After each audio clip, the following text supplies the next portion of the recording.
Hello दोस्तों, स्वागत है आपका हमारे यूट्यूब चैनल ओम साइंस फ्यूचर पॉइंट पर। दोस्तों, इस समय हम घातांक और करड़ी चैप्टर को स्टडी कर रहे हैं और आज इसके अंतर्गत हमारा लेक्चर नंबर 4 है। और इस लेक्चर नंबर 4 में दोस्तों आज हम टाइप नंबर 5 के अंतर्गत पढ़ने वाले हैं अपरिमेय संख्याओं का वर्गमूल ज्ञात करना। तो दोस्तों, अपरिमेय संख्याओं का वर्गमूल ज्ञात करने के लिए जो कॉन्सेप्ट है उसके अंतर्गत हमें दो फार्मूलों को याद करना होगा, जो कि दोस्तों हम कक्षा 9 में पढ़ चुके हैं और इसके पहले भी पढ़ चुके हैं। तो चलिए दोस्तों, पहले हम फार्मूला दिखा देते हैं। आप जानते ही होंगे a प्लस बी के होल स्क्वायर वाला सूत्र और a माइनस बी के होल स्क्वायर वाला सूत्र। तो दोस्तों ये जो होता है ये होता है a square plus B square plus 2ab और ये हो जाएगा हमारा a square plus B square minus 2ab। तो दोस्तों ये दो फार्मूले इसमें जो है काम करेंगे। तो चलिए एक जो है छोटा सा जो है कॉन्सेप्ट क्लियर करने के लिए एक छोटा सा जो है प्रश्न लेते हैं। और यहाँ पर जैसे दोस्तों हम आपको सबसे पहले दिखा दें, यहाँ अगर हम √3 और √2 के होल स्क्वायर की बात करें तो दोस्तों ये हो जाएगा हमारा a और ये हो जाएगा हमारा b।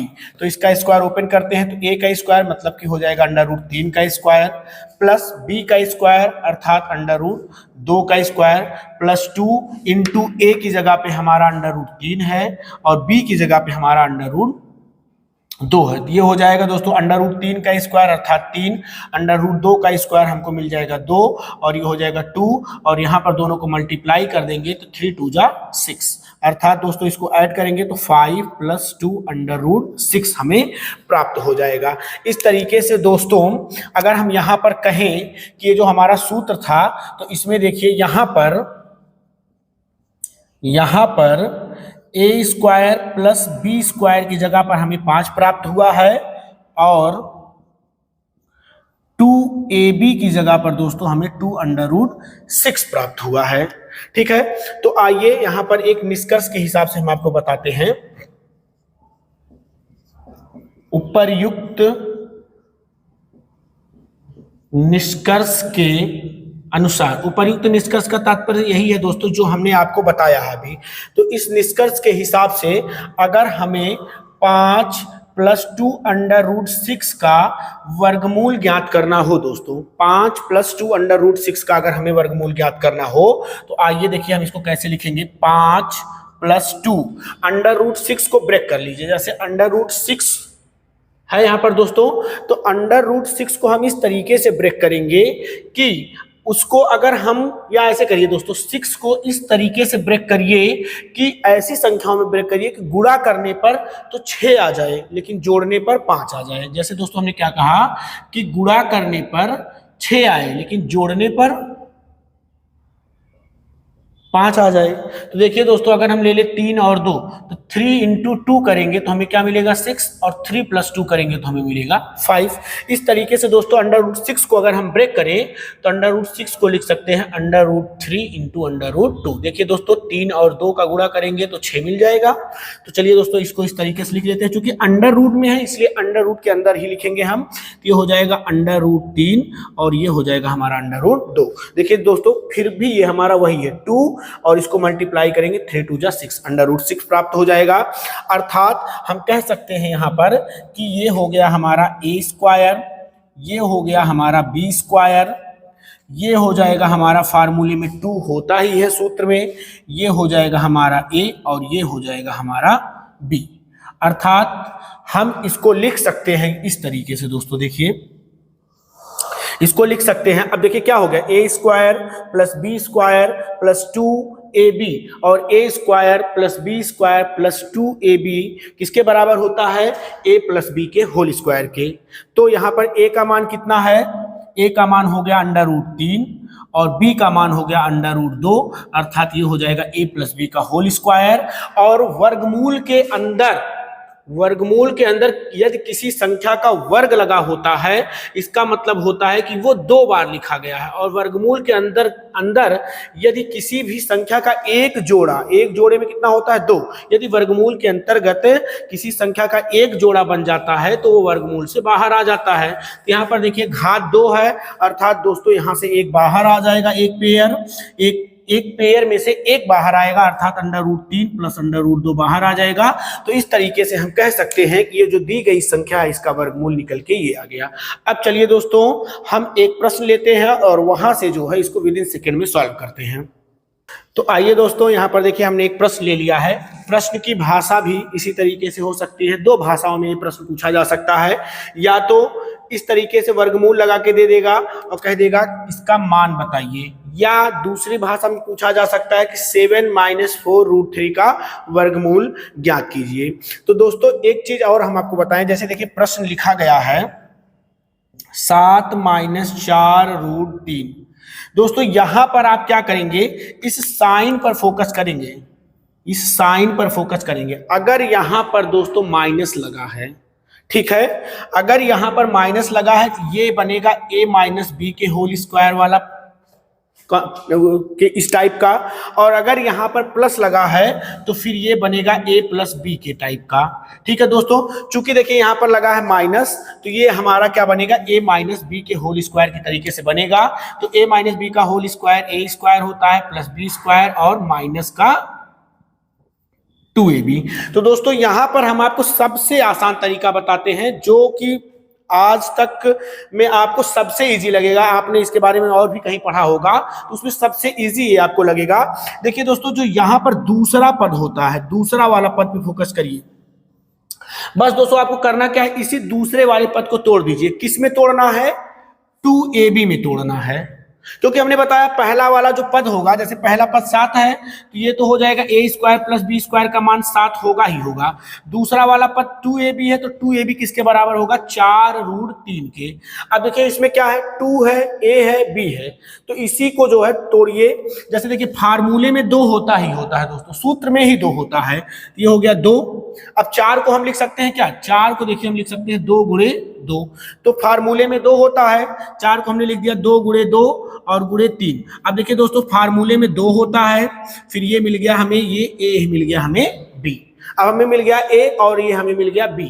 बस आपको कुछ नहीं करना, उत्तर आ गया। दोस्तों हमने क्या बताया, अगर माइनस लगा होगा तो a और b के बीच में आप लगा दीजिएगा माइनस। ये लीजिए हमारा उत्तर मिल गया, हमें a और b मिल गया ना। तो हमें करना क्या, हमने क्या बताया, अगर यहाँ माइनस लगा होगा तो a और b के बीच में आप लगा दीजिएगा माइनस। कुछ भी करने की जरूरत नहीं है दोस्तों, इससे आसान कुछ हो नहीं सकता है।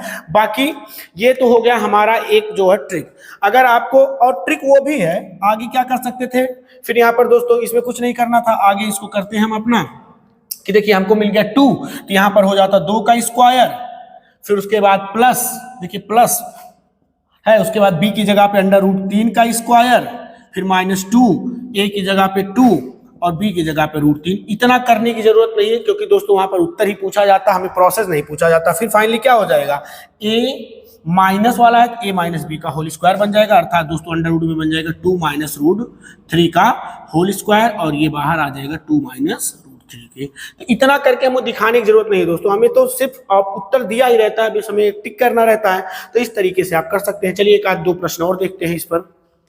ये दोस्तों देखिए ये प्रश्न आ गया हमारे सामने, और ये प्रश्न थोड़ा सा जो है इसमें ट्विस्ट है। ट्विस्ट यहाँ पर ये है दोस्तों, देखिए अगर हम √140 पे फोकस करें, √140 पे, तो आइए 140 का हम वर्गमूल निकालते हैं। तो 2 से डिवाइड करेंगे, आ जाएगा 35, फिर 5 से जाएगा 7, और फिर 7 से जाएगा 1। ठीक है दोस्तों, यहाँ पर थोड़ा सा मिस्टेक हो गया, I am sorry, really sorry, यहाँ पर थोड़ा सा मिस्टेक हो गया। 2 से डिवाइड करेंगे दोस्तों 70 आएगा, फिर 2 से डिवाइड करेंगे 35, फिर 5 से करेंगे 7, और लास्ट में 7 से करेंगे तो 1 आ जाएगा। अर्थात दोस्तों इसके वर्गमूल के अंतर्गत हो गया 2 × 2 × 5 × 7। और देखिए इसका पेयर बना तो ये बाहर आ जाएगा, और यहाँ पर हो जाएगा 35। अब आइए दोस्तों यहाँ पर हम इसको रखते हैं, ये हो गया हमारा 12 + 2 √35। अब आइए दोस्तों, हमने क्या कहा था कि आप दूसरा वाला पद ले लीजिए। दूसरा वाला पद हमारा क्या है, 2 √35। ठीक है, अब आइए इसको तोड़ देते हैं। तो 2 √35 को देखिए, √35 को लिख सकते हैं √5 × √7। तो लिख दीजिए √5 × √7।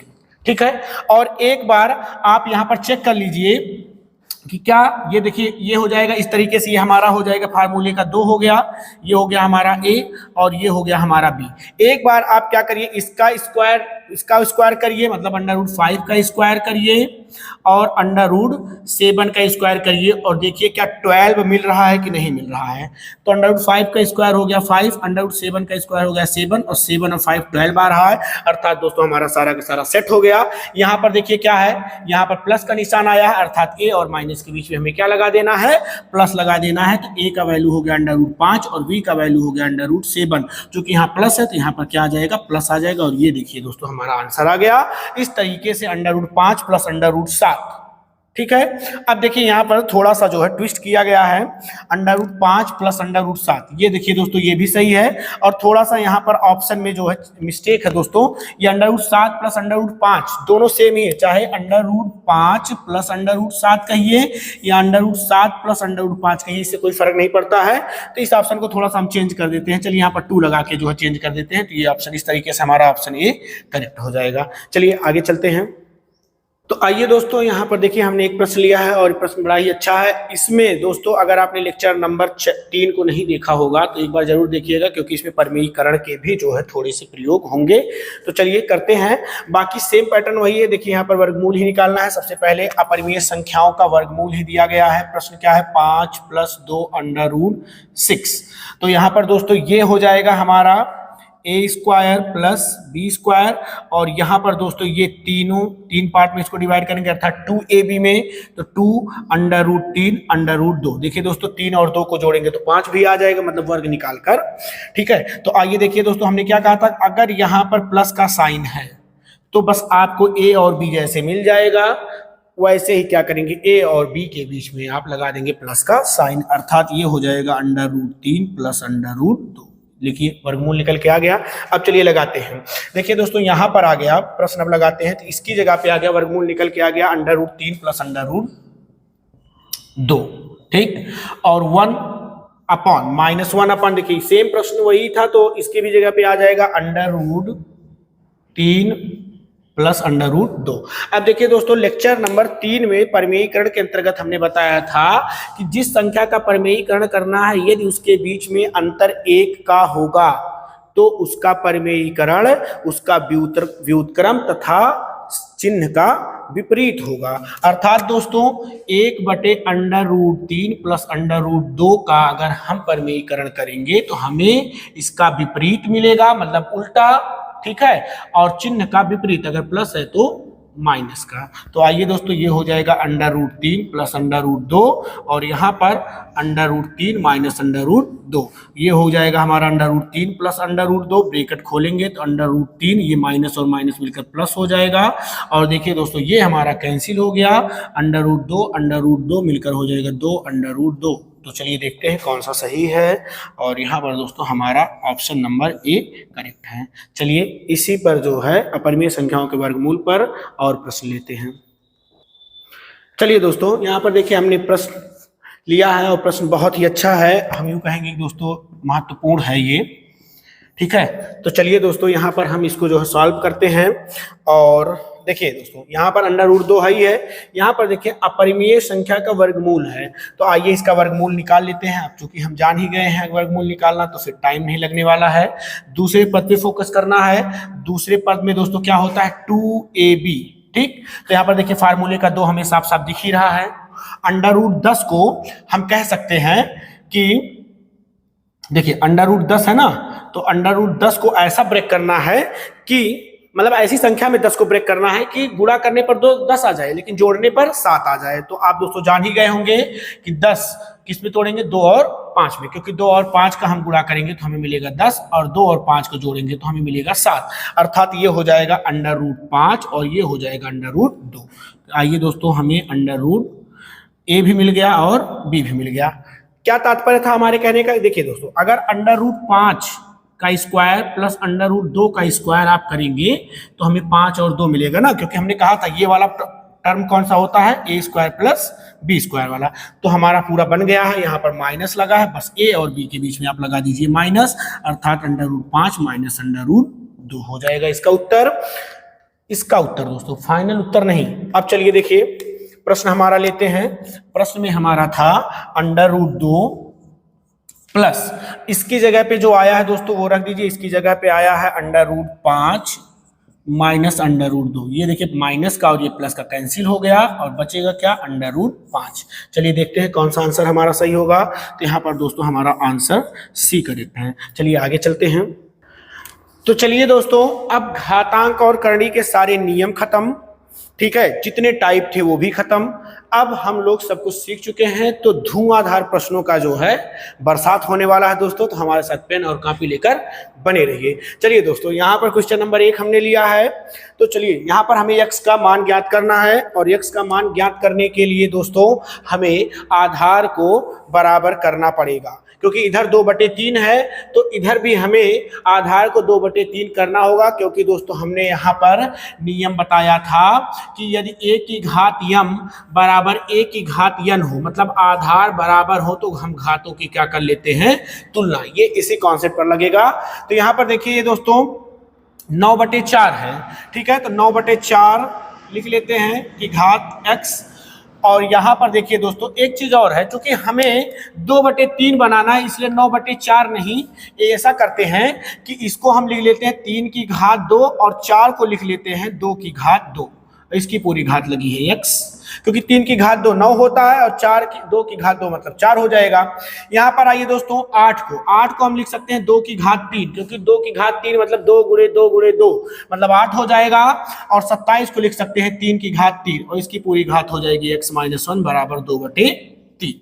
अब देखिए यहाँ पर दोस्तों, यहाँ पर देखिए क्या 2/3 है और यहाँ पर क्या है 3/2 है, तो हम इसको पलट लेंगे। लेकिन उसके पहले एक काम कर लेते हैं।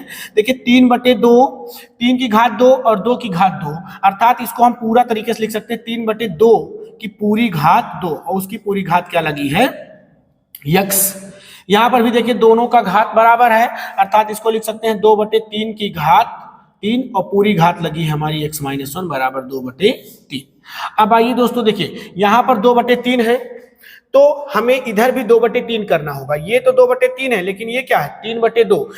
तब क्या करेंगे दोस्तों, यहाँ पर ये नियम काम करेगा कि यदि a/b है, ठीक है, तो अगर हम इसको पलट देंगे, मतलब b/a कर देंगे, तो घात ऋणात्मक हो जाएगा। इस समय जैसे इसका घात क्या है 1 है, तो यदि हम अंश को हर और हर को अंश बना देंगे तो घात क्या हो जाएगा, ऋणात्मक हो जाएगा। अर्थात दोस्तों यहाँ पर अगर हम 3/2 को 2/3 बनाएंगे तो देखिए घात ऋणात्मक हो जाएगा, अर्थात 2/3 की घात क्या है इस समय -2 है, तो ये हो जाएगा -2 और पूरा बाहर है हमारा x। आगे यहाँ पर देखिए 2/3 की घात 3 और बाहर हमारा हो जाएगा x-1 बराबर 2/3।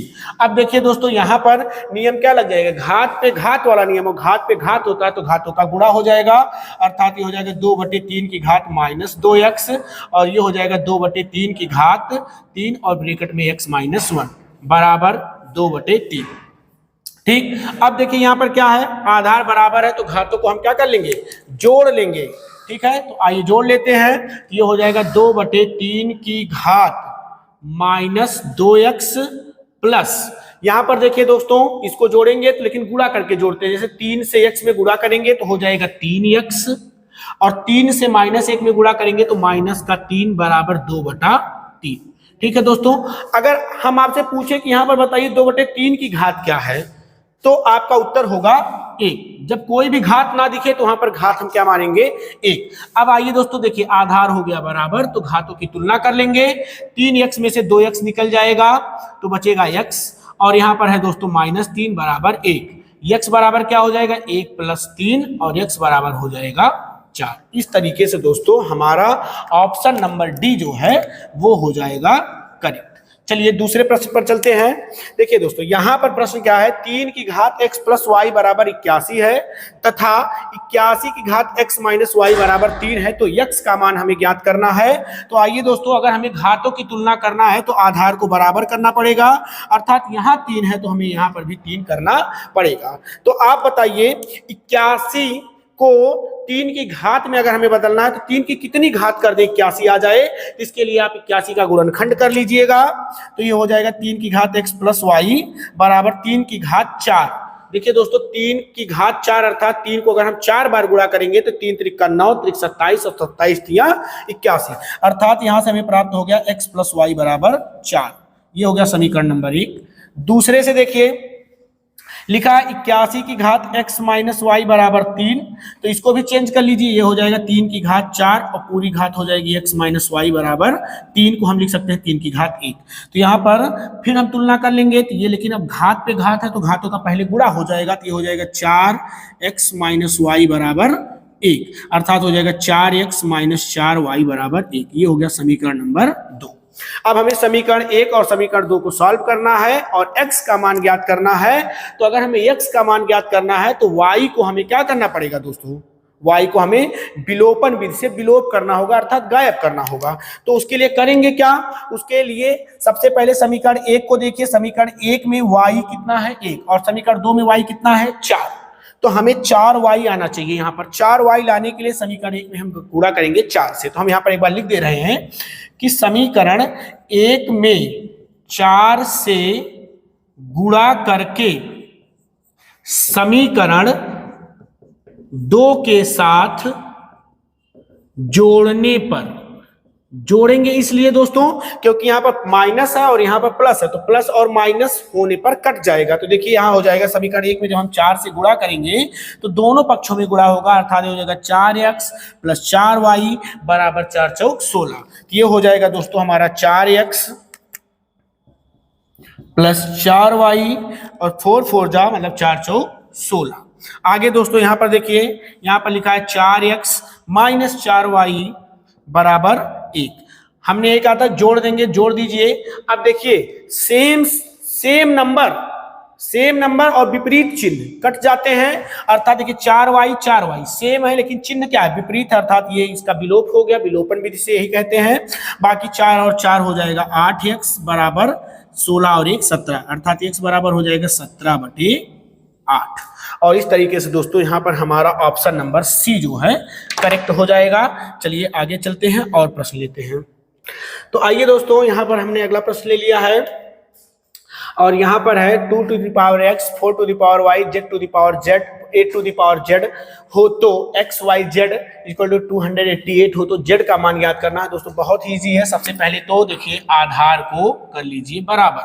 आधार बराबर करने के लिए 2 की पावर x आई है, 4 को लिख सकते हैं 2 की पावर 2 और 2 की पावर 2 और 2 इंटू y अर्थात 2y हो जाएगा, और 8 को लिख सकते हैं 2 की पावर 3 2 की पावर 3 और z घात पे घात घातों का गुणा हो जाएगा, अर्थात 2 की पावर 3z हो जाएगा। एक स्टेप करके दिखा देते हैं हम। चलिए जैसे लिखा गया है 8 की पावर z, तो 8 को हम लिख सकते हैं ना 2 की पावर 3 और बाहर z लिखा ही गया है, तो घात पे घात अर्थात घातों का गुणा हो जाएगा, ये हो जाएगा 3z। इसी तरीके से हमने सेम 4y को चेंज किया था।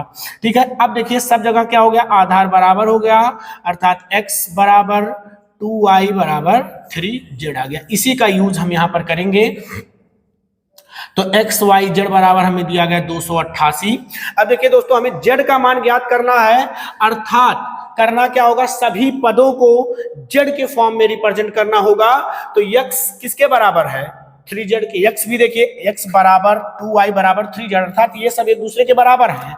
तो हम x का मान ले लेंगे 3z, x की जगह पे रख देंगे 3z, ठीक, इंटू y। देखिए y क्या है 2y बराबर 3z है, तो y बराबर हो जाएगा 3z/2, y की जगह पे लिख दीजिए 3z/2 और ये z पहले से है ही है, रहने दीजिए।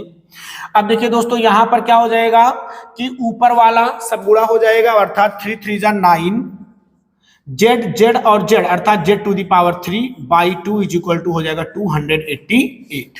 आगे चलिए z क्यूब अगर हमें निकालना है तो 288 को 288 यहाँ पर देखिए दोस्तों है क्या 9/2 है, और जब उसको हम दूसरे पक्ष में भेजेंगे तो ये उधर जाके पलट जाएगा, अर्थात हो जाएगा 2/9। क्लियर। अब आइए 9 से डिवाइड करते हैं, तो 9 3 जा 27, ठीक है, तो बचेगा 1 और 9 2 जा 18, तो z क्यूब हो जाएगा 32 2 जा 64 और z बराबर हो जाएगा क्यूब रूट ऑफ 64, और क्यूब रूट ऑफ 64 को हम इस तरीके से लिख सकते हैं 4 इंटू 4 इंटू 4, और यहाँ पर 3 का जोड़ा बना तो एक 4 बाहर आ जाएगा, अर्थात z का मान आ गया 4, और इस तरीके से हमारा ऑप्शन नंबर 1 करेक्ट हो जाएगा।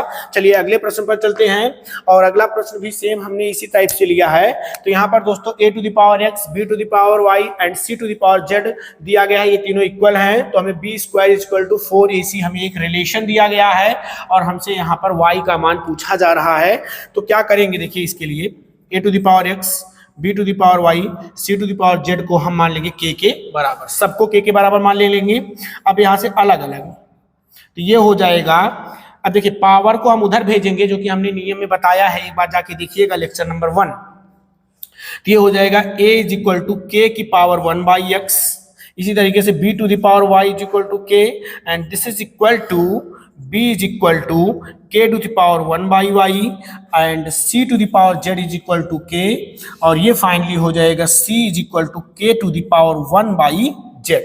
और जो भी वैल्यूज आई हैं इस वैल्यू को हम इस रिलेशन में पुट कर देंगे, means B square is equal to 4ac, b की क्या वैल्यू आई है k to the power 1 by y, तो रख दीजिए b की जगह पे k to the power 1 by y, और देखिए होल स्क्वायर था लगा दीजिए। चलिए और यहाँ पर देखिए दोस्तों ये ac है, ये ac है, ठीक है। चलिए a की जगह पे क्या हो जाएगा k to the power 1 by x और c की जगह पे हो जाएगा k to the power 1 by z, ठीक है। अब देखिए यहाँ पर घात पे घात तो घातों का गुणा हो जाएगा, अर्थात 1 by y into 2 this is equal to 2 by y and finally is equal to करेंगे तो बेस सेम है दोस्तों, यहाँ पर देखिए k और k बेस सेम है तो पावर्स ऐड हो जाएंगे और ये हो जाएगा k to the power 1 by x plus 1 by z। अब देखिए क्या हुआ, नियम के अकॉर्डिंग जो कि हमने लेक्चर नंबर 1 में बताया है, अगर आधार समान होता है तो हम घातों की कर लेते हैं तुलना, और घातों की अगर हम तुलना करेंगे तो हो जाएगा 2y बराबर 1 by x plus 1 by z। LCM ले लेते हैं यहाँ पर, और देखिए यहाँ पर एलसीएम लेंगे तो 2 by y is equal to हो जाएगा, क्रॉस मल्टीप्लीकेशन कर लीजिए, z1 जा z, x1 जा x और नीचे x इंटू जेड करेंगे तो x इंटू जेड आ जाएगा। फिर हमें y का मान पूछा गया है, देखिए हमें y का मान पूछा गया है और ये लिखा गया है 2 बाई वाई, तो पलट दीजिए, दोनों तरफ पलट दीजिए, रेसिप्रोकल कर दीजिए जिसे कहते हैं। तो 2 बाई वाई अर्थात हो जाएगा y बाई 2 और ये हो जाएगा x into Z upon, serial से लिख लीजिए, z प्लस x लिखा गया है, सीरियल से कर लीजिए, जैसे कि अल्फाबेट में सीरियल होता है x के बाद z आता है, इसी तरीके से x प्लस z कर लीजिए। और देखिए यहाँ पर डिनोमिनेटर में 2 है और डिनोमिनेटर के 2 को जो है आप इक्वलिटी पे उस साइड भेज दीजिए। तो यहाँ पर देखिए दोस्तों डिवाइड कर रहा है, उधर जाके मल्टीप्लाई करेगा तो y इज इक्वल टू हो जाएगा 2xz upon x plus z। और दोस्तों ऑप्शन मैच करवाइए कौन सा सही हुआ, तो यहाँ पर 2xz x प्लस z या z प्लस x कह दीजिए दोस्तों, क्योंकि देखिए पहले भी z प्लस x ही लिखा था, अगर आप चेंज नहीं करते तो z plus x means option number D हमारा यहाँ पर करेक्ट हो जाएगा। चलिए आगे चलते हैं। तो आइए दोस्तों यहाँ पर देखिए हमने 2 प्रश्न ले लिए हैं और इसको सॉल्व कर लेते हैं। तो चलिए यहाँ पर देखिए a to the power b is equal to 125 का अगर दोस्तों हम फैक्टर करें तो हम इसको लिख सकते हैं 5 इंटू 5 इंटू 5, और हम 125 को घातांक के रूप में लिख सकते हैं 5 की घात 3, और अगर हम कंपेयर करें तो a 5 हो जाएगा, क्योंकि यहाँ पर आधार a है तो यहाँ पर आधार 5 है, a 5 हो जाएगा और यहाँ पर घात b है, उधर घात 3 है, अर्थात b का मान 3 हो जाएगा। तो चलिए दोस्तों यहाँ पर हम इसका मान निकाल देते हैं, a की जगह पे 5 हो गया, b की जगह पे 3 हो गया, फिर यहाँ पर a की जगह पे 5, b की जगह पे 3 और -4, 5 में से 3 निकाल देंगे तो बचेगा 2, और यहाँ पर हो गया 5 और 3 8 में से 4 निकालेंगे तो 2 की घात बचेगा 4, और 2 की घात 4 को एक्सपेंड करेंगे तो हमारा इसका वैल्यू आ जाएगा 16, और यहाँ पर देखिए दोस्तों ऑप्शन नंबर डी हमारा करेक्ट हुआ। ठीक है, फिर चलिए दोस्तों ये 6 नंबर, और ये दोस्तों बहुत ही इंपॉर्टेंट है, इसको आप नोट कर लीजिएगा। इसमें एक हम नोट भी आपको बताएंगे, एक नियम भी बताएंगे। यहाँ पर दिया गया है, क्योंकि देखिए दोस्तों यहाँ पर पूछा है सबसे बड़ा व्यंजक कौन सा है। अगर परिमेय संख्याएं लिखी होती हैं तो हम उनका एलसीएम लेकर, या करनी में लिखा होता था तो हम उनके घातों का मासा और लासा लेकर, 2 टाइप हमने बताया था, उनका जो है हम छोटा बड़ा व्यंजक पता कर लेते हैं। लेकिन दोस्तों अब अपरिमेय संख्याएं हैं और इसके साथ ये अलग अलग पद में भी डिवाइड नहीं है। मतलब यहाँ पर देखिए एक पद के मतलब कि एक टर्म है ये, और सॉरी एक व्यंजक है और एक व्यंजक में 2 पद रखे गए हैं। इस तरीके से यहाँ पर जो है 1 2 3 4 व्यंजक लिखे गए हैं और सब चारों व्यंजक में 2 2 पद रखे गए हैं। तो इस तरीके से पूछ रहा है कि इसमें कौन सा व्यंजक सबसे बड़ा होगा। तो दोस्तों एक नोट मैं लिख दे रहा हूं, आप इसको जो है नोट कर लीजिए या फिर आप स्क्रीनशॉट ले लीजिएगा। देखिए दोस्तों यहाँ पर नोट ये है कि अगर इस टाइप का फॉर्मेट मिले √a माइनस √b बराबर √c माइनस √d बराबर √e माइनस √f। ठीक है, इस टाइप से लिखा हो। ठीक है, अंतर अगर समान हो संख्याओं के बीच, मतलब यहाँ पर जो संख्या लिखी गई इनके बीच अंतर समान हो। जैसे देखिए यहाँ पर 19 में से 17 निकालेंगे 2, 13 में से 11 निकालेंगे तो 2, 7 में से 5 निकालेंगे तो 2, 5 में से 3 निकालेंगे तो 2, हर जगह अंतर समान आ रहा है। तो अगर ऐसा फॉर्मेट हो और क्या हो कि अंतर समान हो, व्यंजकों के बीच या संख्याओं के बीच अंतर क्या हो, समान हो, तो छोटी संख्या सदैव बड़ी होगी। छोटी संख्या सदैव क्या होगी, बड़ी होगी। अर्थात दोस्तों देखिए यहाँ पर ये बड़ी संख्या है, देखने में बड़ा लग रहा है, बड़ी है। ठीक है, 13 - 11 ये भी बड़ी संख्याएं हैं, 7 5 ये भी बड़ी संख्याएं हैं। सबसे छोटा देखने में क्या लग रहा है, 5 - 5 √5 और √3। तो दोस्तों यहाँ पर जो हमारा उत्तर हो जाएगा, सबसे बड़ा व्यंजक क्या हो जाएगा, सबसे बड़ा व्यंजक हमारा हो जाएगा √5 माइनस √3। तो दोस्तों आज के सेशन का ये अंतिम प्रश्न था। अब हम जब प्रैक्टिस करवाएंगे तो प्रैक्टिस में जो है घातांक एवं करड़ी के इस और अच्छे प्रश्नों को लेकर शामिल होंगे आपके साथ। और दोस्तों इसी तरीके से ये सेशन कंटिन्यू चलता रहेगा। क्लासें भी एकदम फ्री हैं और एकदम सीक्वेंस, लेक्चर बाय लेक्चर एकदम सीक्वेंस चल रहा है, सीक्वेंस वाइज सब चल रहा है। तो दोस्तों आप हमसे जुड़िए और हमारे लेक्चर्स को जो है फॉलो करिए।